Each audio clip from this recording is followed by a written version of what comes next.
Assalamualaikum warahmatullahi wabarakatuh. Nama saya Nia Yustikawati, NPM 1804040071.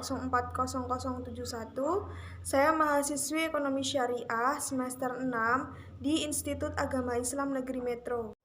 Di sini saya akan menjelaskan materi mulai dari bab 6, 7, 8, dan 9 untuk memenuhi tugas UAS Manajemen Pemasaran dosen pengampu Ibu Hermanita. Yang pertama yaitu pada bab 6 mengenai sistem informasi pemasaran. Informasi pemasaran. Setiap pimpinan perusahaan selalu dihadapkan kepada masalah pengambilan keputusan dan penentuan polisi dan strategi dari kegiatan perusahaan dalam rangka pencapaian tujuan perusahaan yang diharapkan.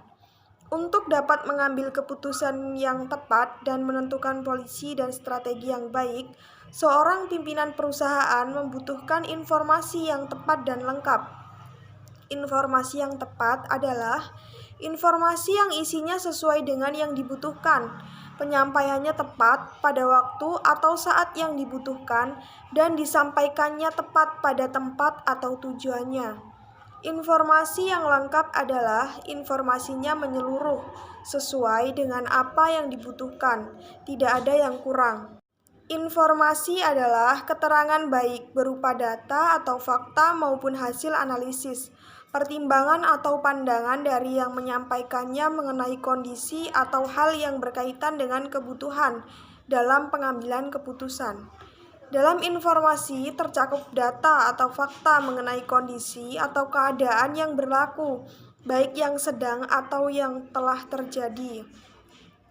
Informasi pemasaran adalah keterangan baik berupa data dan atau fakta maupun hasil analisis pertimbangan atau pandangan dari yang menyampaikannya mengenai kondisi atau hal yang berkaitan dengan pemasaran. Manajer pemasaran harus mengambil resiko bila informasi pemasarannya tidak lengkap. Hal ini berhubungan dengan tugasnya dalam pengambilan keputusan. Sistem informasi pemasaran didefinisikan sebagai suatu susunan yang kait-mengait secara rumit atau kompleks dari orang-orang, mesin-mesin, dan prosedur yang direncanakan untuk menghasilkan aliran yang tersusun dan informasi yang tepat, dan telah dikumpulkan baik dari sumber-sumber yang berada di dalam maupun di luar perusahaan untuk dipergunakan sebagai dasar untuk pengambilan keputusan. 4 komponen penting sistem informasi pemasaran, yaitu sistem laporan internal, sistem riset pemasaran, kecekatan atau daya pikir pemasaran, sistem analisis pemasaran. Masing-masing komponen tersebut merupakan subsistem yang tidak terlepas dari sistem informasi pemasaran. Materi yang kedua yaitu bab 7 mengenai pengendalian pemasaran.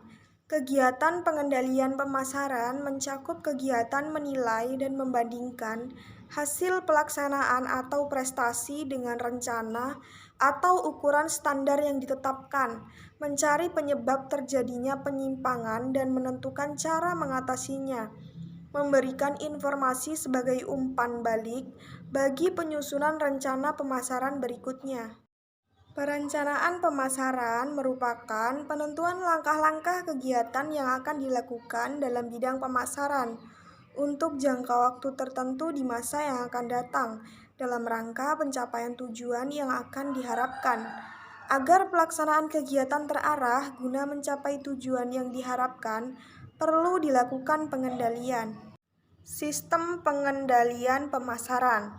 Syarat-syarat pengendalian. Yang pertama, adanya penentuan target atau objektif yang jelas sehingga semua aktivitas atau usaha diarahkan untuk pencapaian target atau objektif tersebut. Target atau objektif berupa jumlah unit yang dijual, volume atau omset penjualan, tingkat keuntungan yang akan dicapai, perluasan daerah atau penguasaan pasar. Yang kedua, adanya penentuan standar yang digunakan. Yang ketiga, adanya pembagian atau penentuan tugas. Yang keempat, pelaksanaannya hendaklah secara teratur, yaitu secara berkala seperti bulanan agar dengan program yang teratur dapat diikuti letak penyimpangannya. Materi yang ketiga yaitu pada bab 8 mengenai audit pemasaran. Setiap pimpinan puncak perusahaan berusaha agar apa yang telah digariskan dalam kebijaksanaannya dapat terlaksana sebagaimana yang telah ditetapkan. Staf yang memeriksa disebut auditor perusahaan. Audit berbeda dengan pengendalian. Definisi auditing adalah kegiatan memeriksa dan menilai yang dilakukan secara kritis, sistematis, dan analitis untuk membandingkan efektivitas dan efisiensi hasil pelaksanaan suatu kegiatan atau objek tertentu. Falsafah manajemen pemasaran. Ada 5 konsep pemasaran yang dilakukan organisasi untuk menjalankan pemasaran mereka. Yang pertama, konsep produksi. Falsafah yang menyatakan bahwa konsumen akan menyukai produk-produk yang tersedia dan selaras dengan kemampuan, dan manajemen sebaiknya memusatkan perhatian pada peningkatan efisiensi produksi dan distribusi. Yang kedua, konsep produk. Gagasan bahwa konsumen akan menyukai produk-produk yang menawarkan mutu, kinerja, dan penampilan terbaik, dan bahwa suatu organisasi sebaiknya mencurahkan tenaganya untuk melakukan perbaikan produk secara berkesinambungan. Yang ketiga, konsep penjualan. Gagasan bahwa konsumen tidak akan membeli cukup produk perusahaan kecuali jika perusahaan tersebut melakukan upaya-upaya penjualan dan promosi yang gencar. Yang keempat, konsep pemasaran.